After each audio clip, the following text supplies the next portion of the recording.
If you channeled William Faulkner right now and asked, "Hey Faulkner, what do I need to do to become a legend? I am a modern author looking for a game plan." He wouldn't brush you aside. He wouldn't give you some crappy advice. He would rather tell you what we are going to be talking about today, because instead of channeling Faulkner, we are going to hear from the man himself live here on Right Conscious, the headquarters of everything related to William Faulkner. And if you don't believe me, check out the playlist down below with an ever blossoming library of videos on Faulkner. And so I would rather do a seance and channel Faulkner, but instead, let's hear from him now. Read, read, read. Read everything. Trash, classics, good and bad. See how they do it. When a carpenter learns his trade, he does so by observing. Read, you'll absorb it. Write, if it's good, you'll find out. If it's not, throw it out of the window. And this is the most simple advice ever, but 99% of authors do not follow it, because I have worked with hundreds of authors. I have talked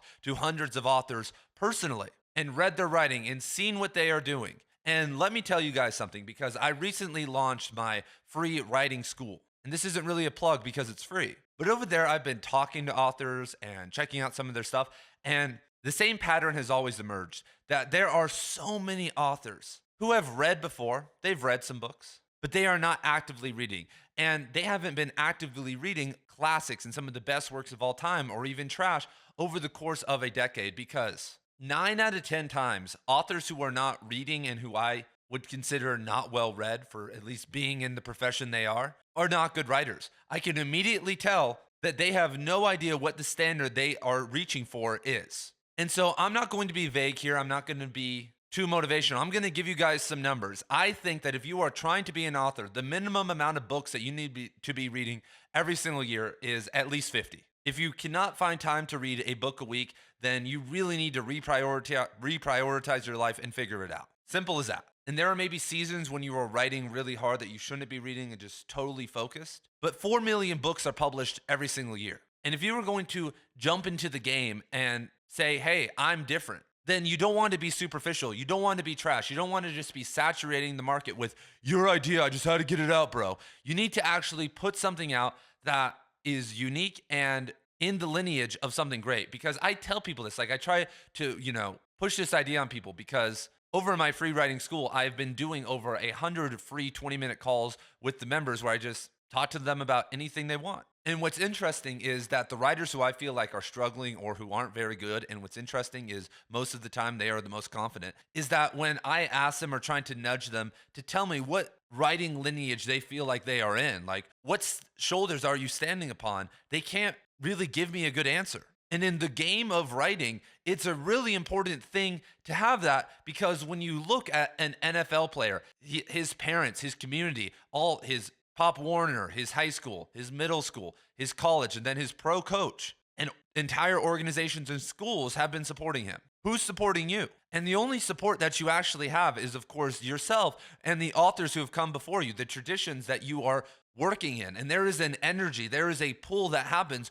when you realize that you are in a tradition. And we love to break the rules. We love to act rebellious and act like that doesn't matter, that we're the one, I'm the one, I don't need any of that. Or we read one thing, or we read a couple books and we're like, "Oh, I'm going to write like that." But there has to be a pretty deep understanding before you can actually embark on that journey. And like I said, maybe you're busy and maybe it's going to take years. If it's 50 books a year, I would say that to understand the complexity of literature and the standard that you should be writing toward, it probably will take you a couple hundred books. But that in that time, you could be working on your writing skills.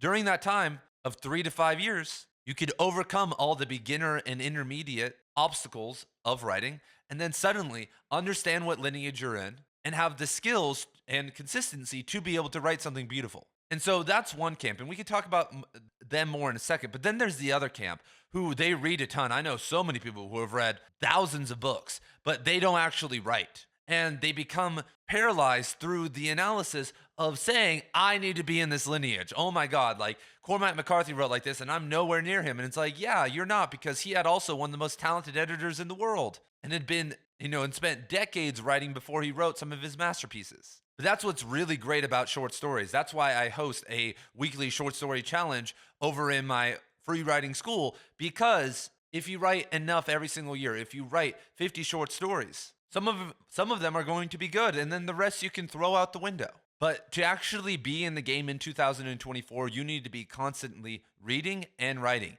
And the standard isn't necessarily that high, because if you read less, let's say 45 minutes a day, and you can find 3 hours to write a day, and if you can't find 3 hours to write a day, once again, you have a time management problem, or you have a lifestyle problem that's your fault, then you should be able to release a transformative piece of work every 3 years or so. And over the course of those 3 years, in your in your off time, when you have a little bit of time off, you could be working on building your audience. And so then over the course of your lifetime, you will release, much like Faulkner and McCarthy and other novelists, anywhere from 10 to 15 novels. And that is enough to build a legacy. And over time, if you think about it, if you just do one or two things a day to try to build your audience that you can do while you're on your phone instead of watching me on YouTube or something like that, over the course of 10 years, that's going to pay off. That's going to work. It's insane. And so Faulkner's advice does require a balance. And with the added complexity of you having to promote your work a little bit to the world if you want anyone to read it, it also requires a form of psychological balance. But this still is the game plan.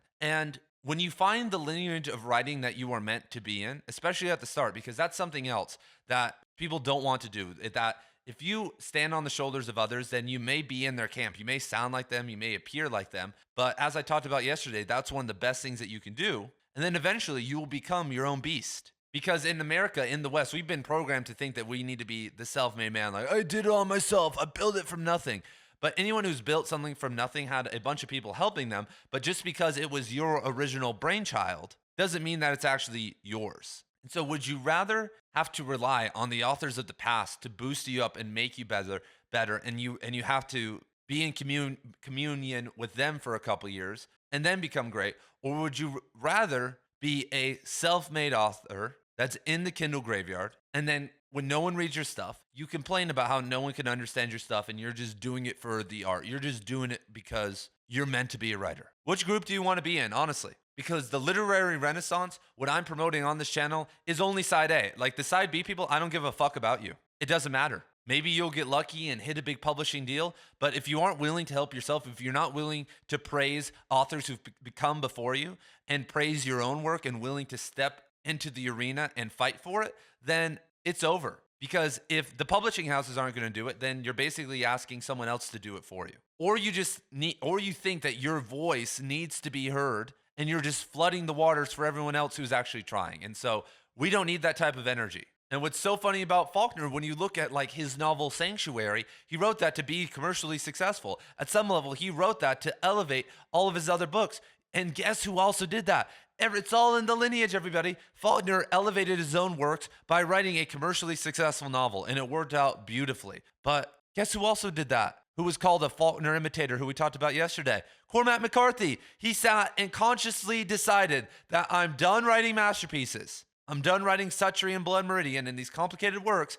I'm going to write a simple coming-of-age story, a trilogy, a series. And now he's a legend. He went from selling 1,800 copies of Blood Meridian over the course of 7 years to selling 200,000 copies of All the Pretty Horses in 6 months. And now his books have sold probably over 10 million copies. Did Faulkner and McCarthy sell out? Or did they, for the first time, decide to write something for the people? Because that's something else that a lot of people don't understand, that Faulkner and many other authors have understood, that you can write these masterpieces. Like, for instance, Kashiwa Ishiguro, after I think his novel Remains of the Day blew up, he wrote a novel called The Unconsoled, which is just kind of this meandering, postmodern, complex novel about a pianist. The same goes with Murakami and a lot of other authors. They write something that's very complex and for themselves or for the artistic transcendent, and then they write something that's much more accessible. So when Faulkner says, read, read, read, I want to add on to that and say, read, read, read, and find your place, find your energy, find your group. Not of necessarily people who are going to read your work,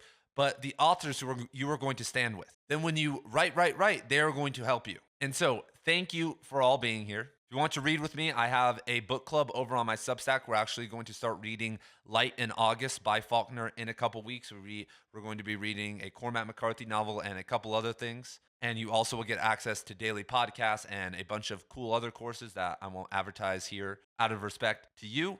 And so thank you once again, and I will see you in the next video.